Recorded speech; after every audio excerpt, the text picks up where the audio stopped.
खेती বলুন আর বেটি বলুন বাঁচাতে কিন্তু আমাকে আপনাকে হবে। কারণ এই ভারতবর্ষের বুকে যারা পার্লামেন্টে আছে বা কেন্দ্রে আছে তাদের না আছে खेती আর না আছে বেটি। তাই আমাকে আপনাকে সচেতন হতে হবে, প্রতিবাদ করতে হবে।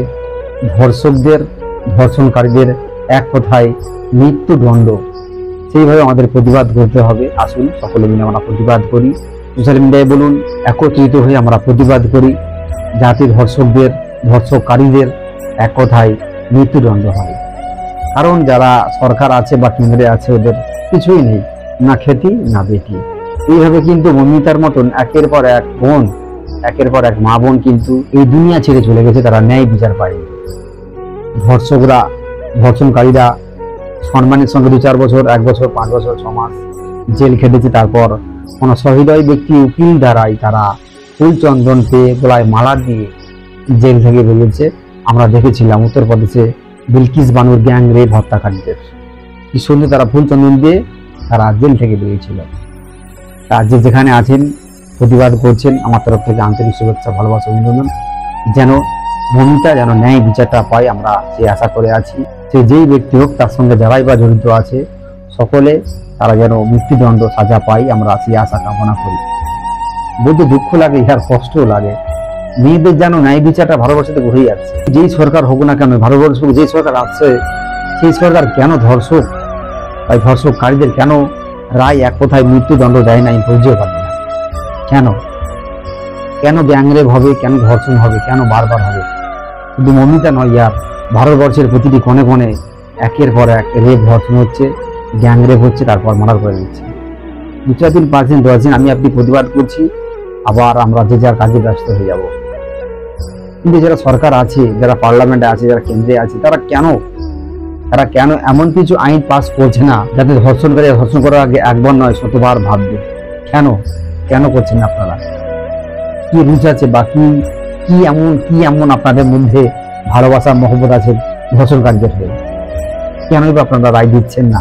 কি কারণে? মমিতা একটি ডাক্তার ছিল, হসপিটালে কত মানুষের সহযোগিতা করতো, কত হয়তো মানুষের প্রাণও বাঁচিয়েছে। ডাক্তার মানে আমরা যাকে ভগবান বলি, গড আল্লাহ সজে যায় ভাবেন। কি এমন প্রমাণ ছিল, কি এমন তথ্য ছিল, দোষীরা দোষ করার পর, ধর্ষণ করার পর তারা হসপিটালে গিয়ে তারা প্রমাণ লোপাটের জন্য, প্রমাণকে শেষ করে দেওয়ার জন্য সেই যে রুমে রেপ হয়েছিল, ধর্ষণ হয়েছিল, সেই রুমটাকে ভেঙে চুরে চুরমার করে দিয়েছে। এই দেশ, আমরা স্বাধীন দেশে বাস করছি। 15ই আগস্ট চলে গেল, আগস্টের আগে একটি বোন চলে গেল। সে সাধারণ মেয়ে ছিল না, একজন ডাক্তার ছিল। কি এমন দেশ আমরা কোথায় বাস করছি? মা বোন সুরক্ষিত নেই, রেপ ধর্ষণ একটি লিগ্যাল হয়ে গেছে। যে যখন যে যেখানে পাচ্ছে রেপ করছে, কোনো ব্যাপার না। তারপর বেশি কিছু হলে লাঠিতে মেরে দেওয়া হচ্ছে, বাপ মুখে বালিশ ছেড়ে মেরে দেওয়া হচ্ছে, কোনো ব্যাপার না। কারণ এটি ভারতবর্ষ, এখানে এমন কোনো আইন নেই সাথে ধর্ষকরা, ধর্ষণকারীরা একবার নয় 100বার ভাববো, কিন্তু ভাবার কোনো বিষয় নেই। 2-4 দিন 5 দিন 10 দিন 2-4 মাস 5 মাস জেল কাটবো, তারপর কোনো সহৃদয় ব্যক্তি উকিল দ্বারা আমরা আবার বাড়ি আসবো। আমাদের লোকজন থাকে, আমাদের ফ্যান ফলোয়ার থাকে, আমরা ধর্ষণকারী মহান কাজ করেছি, আমাদেরকে ফুল চন্দন দিয়ে বার করার হবে জেল থেকে। এই হচ্ছে দেশের আইন। জানি না কবে এই রুলস বার হবে এই ভারতবর্ষের বুকে, যে ধর্ষণকারীদের ডাইরেক্ট মৃত্যুদণ্ড হবে। আমার মনে হয় সেই দিনই আইনটি পাস হবে, যেদিন কোনো মন্ত্রী মহোদয়ের মেয়ে রেপ হবে, ধর্ষণ হবে, গ্যাংরেপ হবে, সেই দিনই পাস হবে।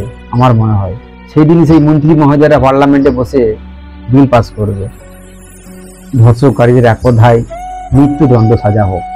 আমার মনে হয় সেই দিনই হবে। কারণ আমার আপনার বাড়ির মেয়েরা তো মেয়েই নয়, এদের সে উকিলও পাওয়া যায়, ধর্ষণকারী হয়ে কোর্টে যাবে, লড়বে কেস। খুব সুন্দর দেশে বাস করছি আমরা, স্বাধীন দেশে বাস করছি, যেখানে মা বোনেরা এক কথায় স্বাধীন নেই। একটি হসপিটালের ভিতরে কি ধরনের সিকিউরিটি ছিল, কতটা আয়ত্তের মধ্যে ছিল, ডাক্তার বলুন, নার্স বলুন, একজন ডাক্তার ছিল, সে মানুষের সেবা করত। আজকের কি এমন কারণে, কি এমন তথ্য ছিল, এই তথ্যের কারণে দেখা দেশ ছাড়তে হলো, দুনিয়া ছাড়তে হলো, প্লাস তার সঙ্গে যা খারাপ কাজ করা হয়েছে মুখে আনার মতো না ভাই। আমার মনে হয় প্রতিটি গার্ডিয়ানস বা প্রতিটি বাবা মাকে আমি হাত জোড় করে বলছি, আপনার মেয়েটাকে ছোটবেলা থেকে শিক্ষা দিন কোনো এর মুখে হলে বা কোনো 2-4টা 5-10টা ছেলের সামনে সম্মুখীন হলে, কোনো বাজে মন্তব্য বাজে কমেন্ট করলে হাতে একটা অস্ত্র ধরে দিন, একটা ভ্যানিটি ব্যাগের মতন একটা বড় ব্যাগ করুন, আর মেয়েকে একটা বড় দেখে অস্ত্র কিনে দিন ঢুকে রাখার জন্য। মেয়েকে বলবেন যা করবি করবি, আমরা বাবা মা আছি, আমরা তোর কেস লড়বো। ইফটিজিংয়ের সম্মুখীন হলে বা কোনো ধর্ষকারীদের মুখে সম্মুখীন হলে অস্ত্র বার করে যা হোক ঝেড়ে দিবি, তোর কেস আমরা ধরবো মা। আর এদেশে কোনো আইন নেই মা বোনের জন্য, একের পর এক চলে যাচ্ছে। এত সুন্দর তাজা জীবন, এত সুন্দর ফুটফুটে একটা ডাক্তার, কি দরকার ছিল? আর কি বাচ্চা স্বাধীন ছিল না? সে এমন কি অন্যায় করেছিল? পাতার কাছে কি তথ্য ছিল? তাই প্রতিটি বাড়ির গার্ডিয়ান্সকে আমি বলছি, যারা ভিডিও দেখছেন প্লিজ ভিডিওটি শেয়ার করবেন। প্রতিটি বাবা মাকে হাত জোড়ে করে বলছি, এতে আমার খারাপ হোক আর ভালো হোক, আপনার মেয়েকে, আপনার বাচ্চা মেয়েকে শিক্ষা দিন, রাস্তায় বার হলে একটা অস্ত্র ধরে দিন। কারণ এদেশে কোনো আইন পাস হবে না, মা বোনদের জন্য সুরক্ষিতের জন্য কোনো আইন পাস নেই।